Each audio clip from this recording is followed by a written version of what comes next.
Did you ever wonder what biblical scholars and archaeologists think of the show The Chosen, that one about Jesus? Well, this week we're going to talk to a Center for Hebraic Thought fellow, Dr. Jeffrey Arroyo Garcia, who works on archaeological digs at Bethsaida in the Sea of Galilee. He's a scholar of first century Judaism, and he's going to tell us what he thinks about what is great and really well done by The Chosen, and then things they could probably work on, including maybe the clothing of the Pharisees in the show. He'll talk about that and more coming up next.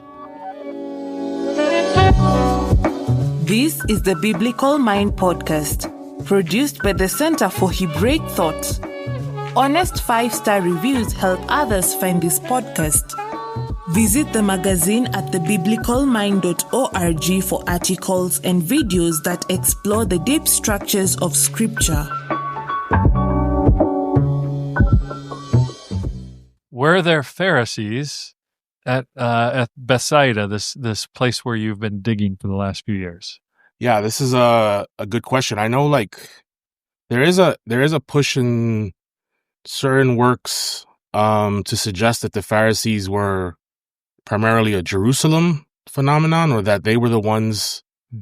In my sort of watching of extra stuff with The Chosen, they talked about this Pharisaic Jerusalem connection, and that maybe these were the ones who were really sort of antagonistic towards Jesus. And I'm not sure about that. So because we find them in the Galilee, there's no reason to suggest that the Pharisees are not going to be in the area of the Galilee, which includes El-Araj, Bethsaida, and Chorazin and Capernaum, and all the ones on the western side of the lake. And I think you separate them if you're maybe using rabbinic tradition, although I don't, off the top of my head, know rabbinic tradition that suggests that, or if you're spouting an older idea that suggests that the Galilee and Jerusalem were two separate worlds in terms of their Judaism. And we now know, based on archaeology and text, that really wasn't the case. Yeah, and it's hard to believe anybody who's been to the Galilee. It's difficult to believe anybody who lived or operated along the sea wasn't going to all of the spots that you absolutely. eye shot. Absolutely. 100%. It's not like this long trip over to this other village, right? Yeah. Yeah. So this work at Bethsaida, I guess it's not controversial anymore, but there was, I don't know if it is a controversy. It's just that there was this place that people used to call Bethsaida that always had a cloud of suspicion over it. Right. And then, because it didn't make sense that they would go way up this hill pretty far away if they were fishermen. And I actually don't know what led people to drop pickaxe and start digging in this location right on the edge of the Sea of Galilee, which is El-Araj or Bethsaida today. So for a while, El-Araj had been considered a contender for Bethsaida. So there was a local fisherman, well-versed in the New Testament, who would regularly go around the shores, looking for areas where there were ports for ships from the first century. And he had suggested early in a Biblical Archaeology Review magazine that El-Araj was Bethsaida, or was a good contender for Bethsaida, because when you went there, there were monumental remains just on the surface. So there were, Roman capitals of pillars just sitting there on the ground, right? No digging necessary. That idea sort of went by the wayside for various reasons, and the other Bethsaida, which was across the highway about 2 miles away from where we are, became the primary identifier for Bethsaida. And unfortunately, the problem with that site is that there wasn't a lot of Roman evidence. And we hear in Josephus that Herod Philip raises, Bethsaida to a Roman polis. And the other site, at Tel, had just a large amount of Iron Age remains. It's a beautiful Iron Age site. and has great remains in terms of the Old Testament. But in terms of Roman remains, it didn't have a lot. So there were a small group of people who were like very interested in digging there. And in 2015, there was a survey with a Galilean archaeologist, Moti Aviam. And when the survey, you just go down several centimeters to see what's there, right? Pottery and this stuff. And once they found, Roman pottery and other things, the director of the dig, Moti Aviam, was interested in doing a full season. And that's sort of how it began. And that was 2016, 2017, something around. So the survey was in 2015. The first season was 2 years later. I may have my years off. It's been a while since we've been there. 2004, 2015 was the survey. And then 2 years later, we had our first season. Okay. And I imagine the first season, there's a lot of pressure because if you don't find really anything of significance, then maybe you don't have the funding to go on. Yes, that is, I remember the first week the group got together and we're talking about, what our experience. It was my first archaeological dig. And we just all sat there like within the first couple of days and we were like, what are we doing here? Right? Because we're right on the surface. We're digging, we're not finding any sort of, holy grails, let's say. And we found, I think at the top level, we found, a sugar factory from the Crusader period. Right. So yeah, there were like large sugar jugs and they've been reconstructed. But of course, because that wasn't what we were looking for, it sort of was like, it's a lot of work. It's hot. Why are we not finding, Bethsaida immediately? And that was the beginning of dispelling the idea that, this is going to be a very quick find. The one good thing we had at El-Araj was that there wasn't, and it's a nature preserve. So there aren't any subsequent settlements, let's say after the Crusader period. There were some Bedouins who lived in the area. But there's nothing significant. So our first layer, lucky for us, unlike anywhere else like Jerusalem or any other excavated city, our first layer was Crusader. So we were already jumping back a significant amount of time. Wow. Yeah. Yeah. Yeah. Because, normally every inch you go down, you're hitting layers in history, and then you have right. Usually in Jerusalem, it's like a whole layers of Muslim, different dynasties of Muslim. Exactly. Umayyads and this. Yeah. Okay. And so what did you find? I'm interested to know, like, what's the thing that tipped you? Like, what's the thing when people said, okay, this actually might be Bethsaida? Yeah, I think the first thing... The size of the structures, or were they particular finds? So the first couple of things, the big things were within the first couple of seasons, we found evidence of a Roman bathhouse. And that sort of indicated that there was a significant amount of building there in the Roman period, that this may be indication of a polis. I know Stephen Notley is now working on that whole idea of what does it mean to be elevated to a polis. Right. And we had a number of... So this would be like... Sorry. No, go ahead. There's a delay here, so I'm not trying to cut you off. No, it's fine. Bathhouse would be like a number of like clay flutes or all the clay piping under. Is that what? Right. So we found floor mosaic, and then we found evidence of these tubules that you have in a Roman bathhouse. So it wasn't like we found an entire structure, right? Somewhere along the line, it was destroyed, and we found pieces of it, right? That didn't really settle anything. What ended up happening is as we dug down layer by layer, we got down to the Byzantine level and then began to identify the elements of various churches or a church and a monastery, according to the director of the dig.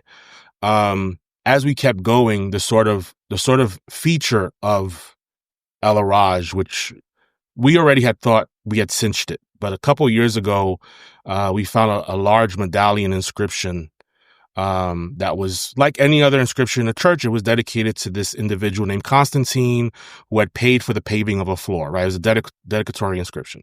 And it basically was speaking about praying for his sons and that the chief of the apostles, and it references the chief of the apostles and the holders of the keys of heaven, And we realized after you do a survey of Christian literature, there's only one individual that is named the chief of the apostles, and that is Peter. And this is sort of the hook in all of this, is that there was a report by a early pilgrim who suggested or stated that he had visited a church that was built over the house of Peter and Andrew when he did his journey. This was like 8th century CE, right? When he did one of his pilgrimage journeys to the area of the Galilee, that he went to a church, and that church happened to be built over the house of the 2 apostles that the Gospels say came from Bethsaida. So the discovery of the medallion inscription, and then the apse of the church sort of felt like we were now moving into the area of sort of confirming that this was Bethsaida. That was also coupled with discoveries of homes from the Roman period.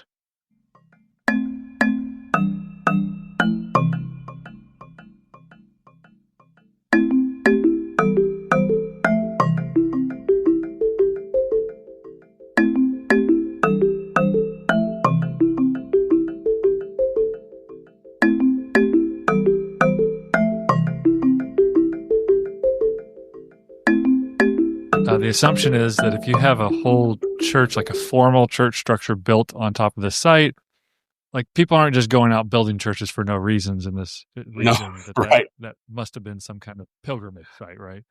Right, exactly. And we do have the other churches that we have around the Galilee are because of pilgrimage. Okay. So something significant is claimed to have happened there. Correct my memory. So there's also an octagonal structure at Capernaum. There is. Capernaum, that is supposedly over the house of, is it Peter's mother? Did I have that right?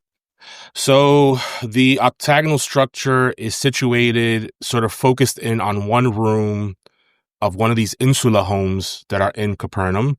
And it has been suggested from the early excavations that this is where Jesus healed Peter's mother-in-law. So then it sort of transitioned over to being Peter's house. Right.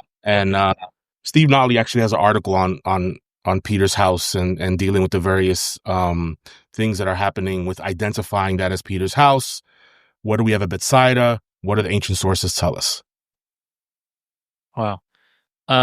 Okay, so I'm a little averse to when people say, like, can't you feel the power where Jesus walked and all this kind of stuff? And I'm like, I've spent a lot of time in Israel. I've never felt the power. I felt the majesty of creation there. It's very beautiful. Sure. And the sense of awe that, like, wow, this really happened, and this is kind of where it actually happened, like, in a battlefield or something like that. Right. But you're sitting there spending a lot of your day right alongside the lake there. Any New Testament insights come to you when you spend that much time right there you're not just a tourist passing through, you're actually like hanging out, spending time in that nature. So yeah, do you understand anything differently from spending the time there? I mean, I think every bit that I've learned of traveling in the land is going to add some kind of like 3D context to the Gospels. The experience is interesting because during really hot days, we go swimming in the lake. So experientially, it is significant, when you're reading the accounts of, the fishermen and, Peter walking on water and the miracles. I'm not sure I would say, like you said, you've experienced the power of, the presence or the power of divinity there, but there is something significant about experiencing the land and then reading the New Testament. Yeah. Also, this may be folklore, but I feel like I've read in more than one place that it's possible that fishermen would not have been able to swim in deep water here. Have you ever heard this thesis? I've not. Oh, okay. It may be just cobbled together from the fact that Peter sinks and thinks that he's going to drown, which indicate that Okay. He couldn't swim. Lack of swimming ability. Yeah, I've heard this with seafarers. Yeah, well, I've heard it about Roman seafarers in the Mediterranean that that there was this kind of problem that a lot of people could not swim. I don't know. Oh, interesting. Why or if it was true. Okay, another legend to track down. Yeah, yeah, right. Okay, so we wanted to talk about The Chosen a bit. And I think The Chosen, to be fair, I've only seen a couple episodes. I thought they were very creatively good storytelling. I mean, it was done really well.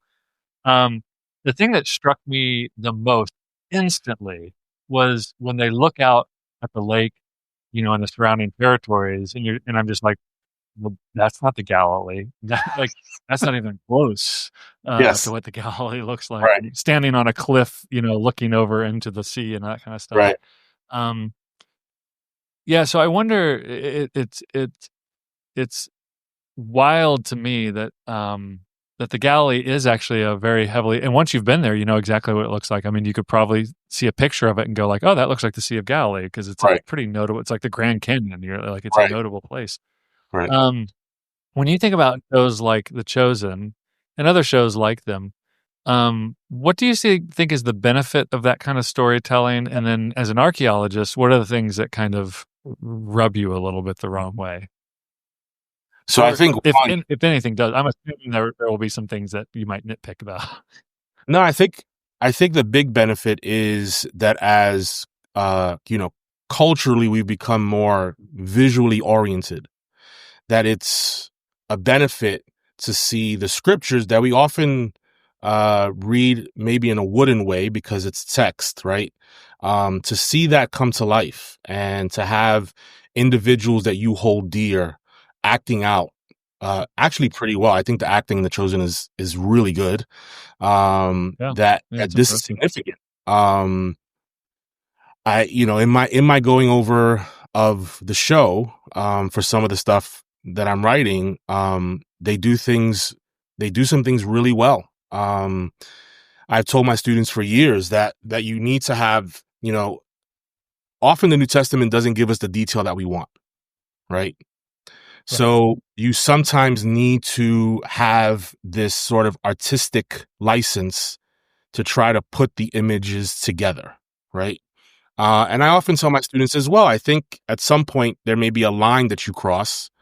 But I have to say that one of the things that I've liked about The Chosen is the color they bring to the surroundings.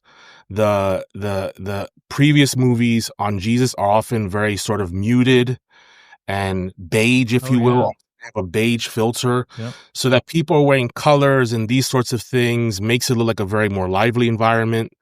The individual that plays Jesus, Jonathan Rumi, does a fantastic job.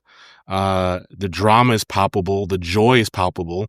So it's a very, very interesting approach. With all these things, however, as I tell my students, it's really difficult for me to watch because it's hard to turn off my professional eye. This is what I do for my career. So it's really hard to just sort of suspend disbelief and not sort of dig in somewhat to the nuances that are present. Yeah, for me, I think it's the first episode. And again, I've only seen a few episodes, and the few that I saw, I really appreciated. I thought were very powerful storytelling. But when a woman, and maybe Peter's wife, I don't remember who, she walks out of a bedroom and into the kitchen holding a candle, and I'm just like, no bedrooms, no kitchens, and probably not a candle in her house to light things. It's like that old saying, we three kings of Orient are. There weren't three, they weren't kings, and they weren't from the Orient, kind of thing. That's right. There are. It's interesting. I remember when season 1 came on, it took a while for me to sort of watch it. And we watched the first episode and then watched part of the second. And I had like 3 pages of notes. So I was like, this may take me too long to watch this. So I'm gonna have to find another method to try to get into this material. But the first one was interesting to me was when the tax collector Matthew becomes a disciple, he's also writing the stories along the way. Right. Essentially, going with the Matthew's an eyewitness sort of idea, and eyewitness to the point that he's actually writing the stories down as they go along, which is really interesting to me. Because I usually tell my students these things are happening in a heavily oral environment, and probably being written later. So we probably don't have someone walking around, writing their gospel as they walk and travel. But it's still an interesting way to sort of figure out how this happened. Yeah. And that seems to me a really good use of an art form like this, where it's creative speculation. And then it provokes you to think. Like, I'm sure before that, I had never thought about whether Matthew actually wrote things down. Where would he get the materials? Was Matthew literate? Well, he's a tax collector, so he probably is literate. So that's not completely out of, or at least somewhat literate. So it actually provokes you. I think the greatest use of this is it provokes you to go back to the text and think about what could be possible and what might be too much speculation. But I often fear that that the TV show becomes the text for people. And I don't know if that's true. It's just one of my sinking speculations. Your fear is my fear. That's precisely what I worry about. That we switch over to this what is an interpretation. It's interpretation of a text, right? And that interpretation becomes what is the story and what is the text and what things look like. So I think you're absolutely right. The creative benefit is that it's supposed to sort of spark in you the desire to go back and read and consider what is the connection with the ancient world in these texts. It's often like I tell my students, the New Testament is a text not written to you, maybe written for you, but it's not written to you. There's an initial audience that lives in that world, in that context. And how do we read in light of knowing that? And that's not always an easy thing to do.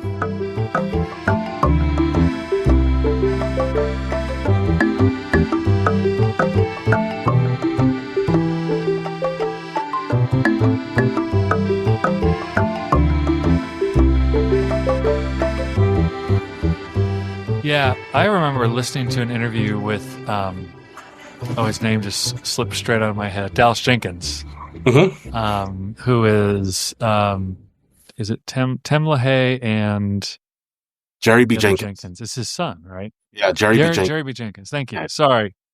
I came to Christianity after not knowing any of the Christian culture stuff, so it's still kind of new to me. I get it. Okay. But I remember hearing an interview with him about his process. Like, how do they know when they've gone, like, how far do they go in speculation? Right. It seemed to me that he had a very thoughtful process. He was fully aware that he had to speculate. Like, there's no way to move text over to film without lots of speculation. I will also say my recent book, because this is all about me, right? But my recent book, I do have some historical fiction where it's a book on biblical law, but I wrote a story about two villages in the Iron Age trying to hammer out a death in the village according to the law. And I really did. It was like every sentence I stopped and had to think, I don't know, would they say that? Would they do that? Would they, like she picked up the bread off I'm like, well, I don't know. Did they pick it up by their hand? Did they use taunt? Like, every single word felt so dangerously speculative to me.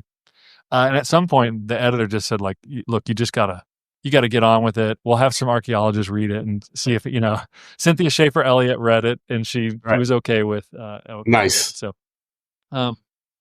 So yeah, if you want to work in that medium, you're going to have to do lots and lots of speculating. So I wonder what would be those lines, that line that you're talking about, what would be the kind of cautions you would have, assuming that we have some creative artists who listen to this and are thinking about portraying biblical scenes in art, where would you draw the line, the field and the fences for them, I guess? Yeah, I think a lot of the stuff I've sort of just said, this is creative license. And I know there is a Dr. Laura Robinson, I think her name is, on X, has spent a lot of time like looking at where some of these, maybe quote unquote Jewish ideas exist or where they come from. They're using in The Chosen, which is a really good thing to do.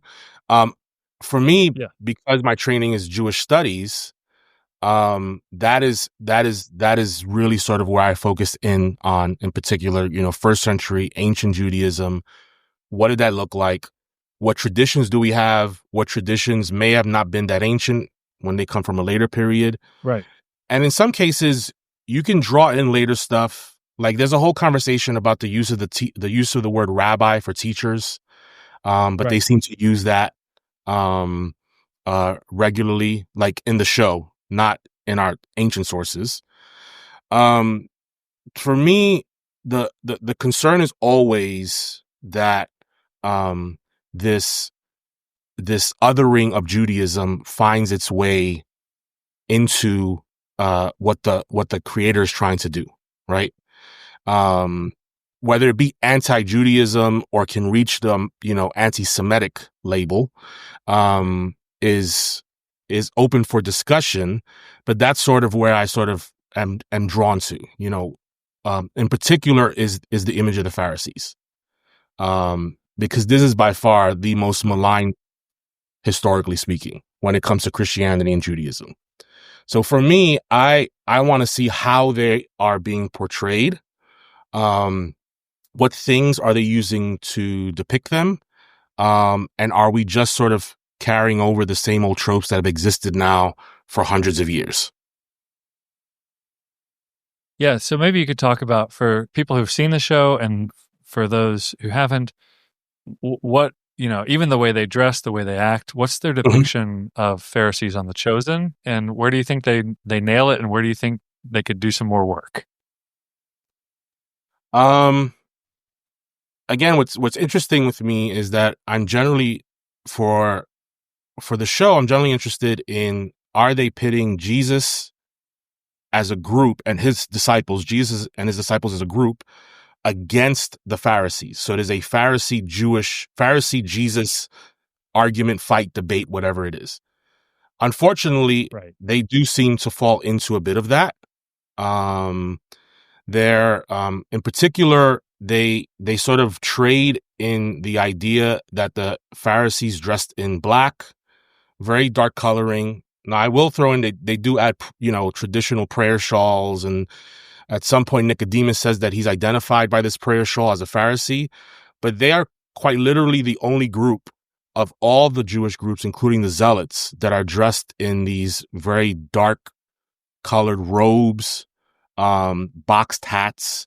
And that is a tradition that doesn't start in The Chosen. That's a tradition that goes to the early movies about Jesus, that you present his enemies in dark colors for the reason that you want to present them as villains, right? Or as opposed. Right. They are the opposition, right? And you can point them out. The thing that I sort of really am like, we need to change this, and this is a bit more subtle. So I can't say that either Jenkins' intention, this was intentional, or that the consultants that they have did this intentionally. But what's interesting is that when people transition to speaking to Jesus, like Nicodemus in season 1, and Yusuf, who's Nicodemus' student in season 3 and season 5, they wear lighter colors, right? They wear these, it looks like flax, but it has color in it. It's not the black big robes that they were wearing before. And it seems like when they come into contact with Jesus in a more of a friendly mode, that they are wearing colors that Jesus and disciples would wear, and that everybody else in Judea is wearing as well, right? Because even the groups of priests have more color. They're gold, they're oranges, blues, very vibrant, whereas the Pharisees are generally in black. The reason I sort of am drawn to that is, are we carving out a new way to draw this line between Jesus and the Pharisees? And one of the things that concerns me the most is that Yusuf, again, Nicodemus' student, who's generally, when he's a Pharisee, is dressed in black, has the same outfit on, to warn Jesus or warn one of Jesus's followers or go hear Jesus preach. He gets dressed in common clothes, so his identity is hidden. He is disguised. to listen to the words of Jesus. So while I can't say this is intentional, there are things that become so prevalent that they become automatic without people realizing or being cognizant of what they're doing. And what it does is essentially draw this line that if you're interested in Jesus or a follower of Jesus, then you can't be a Pharisee, right? You can't, just from clothing alone, from the actual script, the same thing is happening, right? And in reality, the image that we have in the Gospels, and this has been talked about for generations now, at least since, Judaism became a focus in New Testament studies, that this is not a fair representation of who the Pharisees were, right?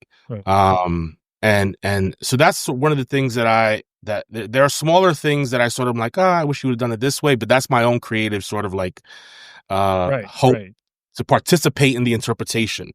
The thing I always fear is that we're trading in tropes that have existed for generations, because what happens is that it's in the history of Christianity, it's not simply then Jesus against the Pharisees, it's Jesus against Judaism, because the Pharisees become a symbol over history for the Jewish people. And that is more of a subtly dangerous trope.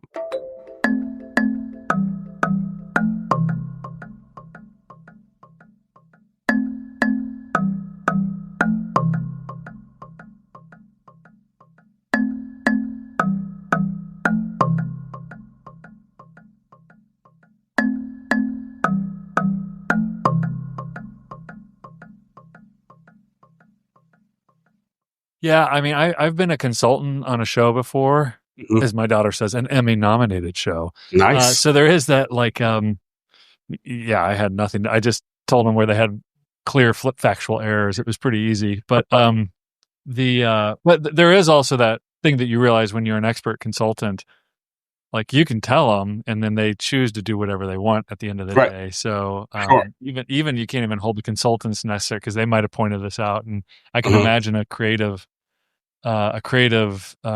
flow would say, well, no, we need something that visually distinguishes these people from the other people, so that everybody who looks at them knows.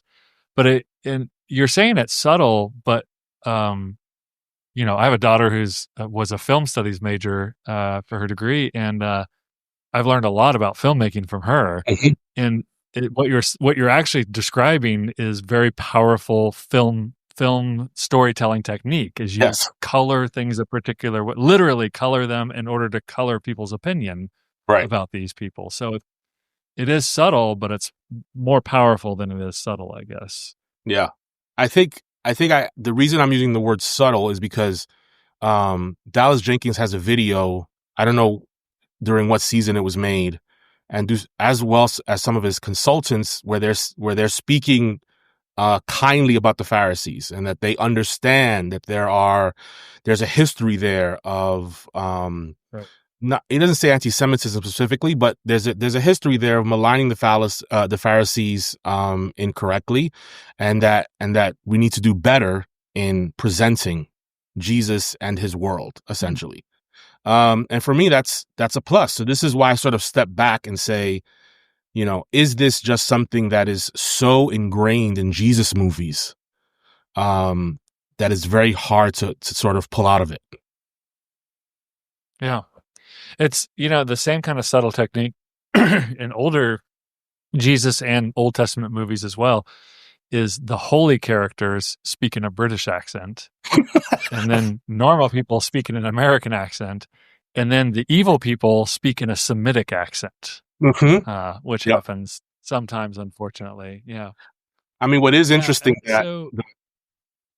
Go ahead. What's interesting is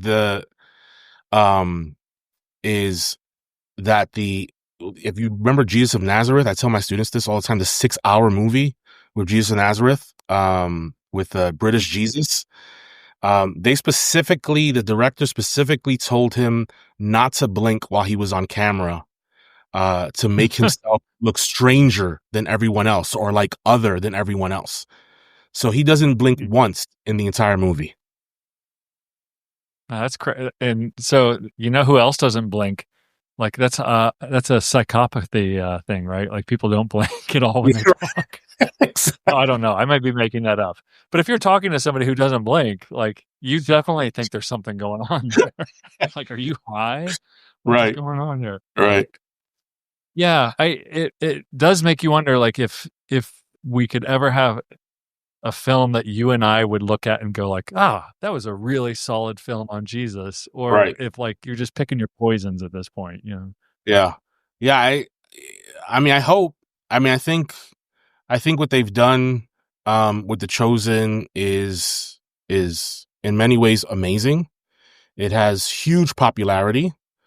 It has been translated into any number of languages. I forget how many it was at this point. My concern, though, is if you use the trope, then how many languages, how many communities are you communicating that to in terms of Right. Jesus and Pharisees, right? And there's a lot of work being done on the Pharisees. Really good, edited volume on the Pharisees. Right. Paul Sloan's book on that deals with this sort of thing. Yeah.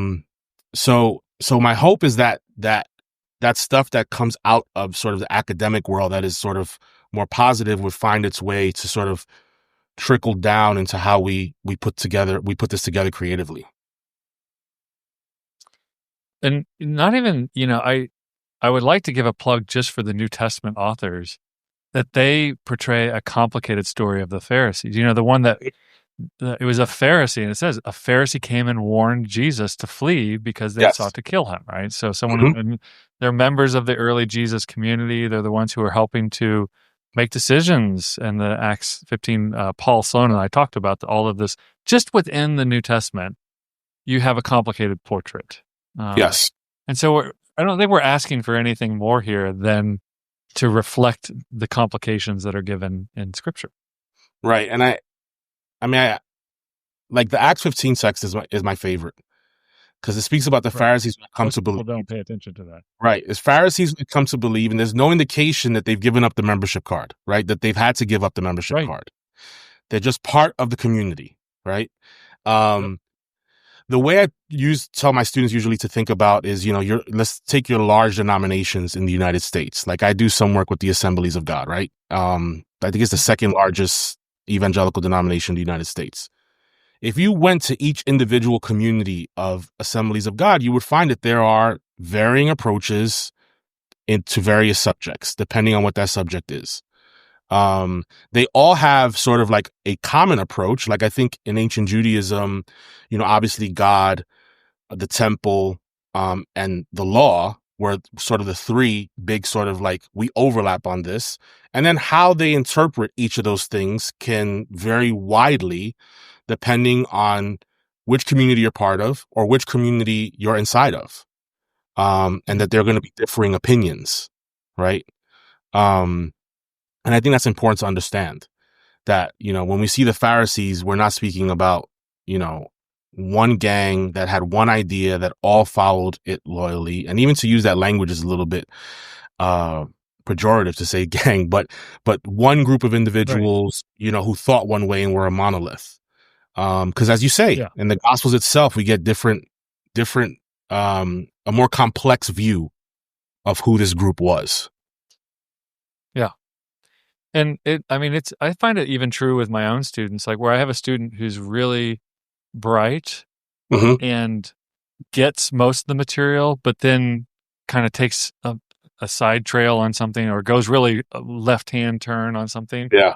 I often will spend more time critiquing that weird turn that they made because they are so close to the kingdom, as it were, the kingdom of what I think could be a better version of their own thinking. And so even Jesus's rebukes, I now even see as like at least partially, almost like a, Toby with Michael on The Office. If you know that duo, like, come on, Michael, like you know better. We've talked about this, right? Right. So there might almost be some inclusive rebuking because you're so close, like get behind me, Satan, kind of feel to you. Yeah. Years ago, when I was a college student, I had studied with Stephen Notley, And he was sort of going over this sort of Pharisee traditions that we've had that exist within the church. And he said, you could actually see Jesus' approach to the Pharisees as an intra-familial thing kind of happening, which is what you're touching on, like with like Toby and Michael. Like, and I've told my students, I was like, when you're close to someone, you can speak to them in a way that you wouldn't speak to the general populace because you know them well enough. So like I bring up my sister. I have a younger sister, 3 years younger. I say, if my sister did something that I thought was wrong, I'd be able to speak to her in a much more stern way than I would one of my students who I don't know, or be more open in the way that I approach her. Yeah, no, that makes perfect sense. So when are you leading tours back in Israel? What's the situation there? So, unfortunately, I had a tour in November, but it shrunk. And then, so that's not happening, unfortunately. I am, looking at tours in the spring. If everything, goes well, tourism, I guess, will be coming back soon. If everything goes well in country with the plans, and, hoping to I'm actually working on trying to get students to Turkey as well. Turkey is one of the most ignored countries, and we have so much of the Bible happening there. Yeah. And so if somebody goes on a tour with you, like they get to go to all these sites and you're like, absolutely, you're the expert talking them through everything. Okay. Yeah. So maybe you shouldn't say this on a podcast, but how much do you let your Israeli tour guide talk? Well, right. So every trip has guides, regardless of what country we're in. When we're in Israel, we work with guys that are like really knowledgeable in their particular field. But when it comes to teaching New Testament and usually teaching ancient Judaism, I'm the one that takes that on. However, when I work with Israeli guides, especially, several of them are my friend, I want the students to hear their voice as well. When it comes to, naturally, because you're in country, modern Israel will come up and the things that are happening. And that's where I'm particularly strong on, like, they need to hear your voice because you have skin in the game. You live here. Right. This is your world. So try to help them to understand the complexities of it. Yeah. And it's even, I always tell people, calling them a tour guide it's a misnomer because some Israeli tour guides I've worked with are just prolific in their memory and their understanding and their layers and context. Yeah, it's kind of amazing. And some of them won't shut up about it. Yeah, that's true. Doing one of the things with doing tours, when you're responsible to like be the teacher, you realize how much tour guides have to keep, like the layers of history from the modern period going back all the way to the ancient Near East, right? And you're right. I have worked with tour guides. Yeah, I have worked with tour guides that are just, I'm gonna let you know what's going on, and I'm gonna keep going. Yeah. Yeah. What's that band direction? Yeah. Okay. Well, Dr. Jeff Garcia, thank you so much for your wisdom. I'm so glad that you are a fellow at the Center for Hebraic Thought, and that we can lean into you whenever we need your help. Yeah, thank you so much. It's been an awesome time. I love talking about these topics. You've been listening to the Biblical Mind podcast, exploring the deep structures of Christian scripture. For more, visit the magazine at thebiblicalmind.org. Subscribe to this podcast at all the usual places so you never miss an episode.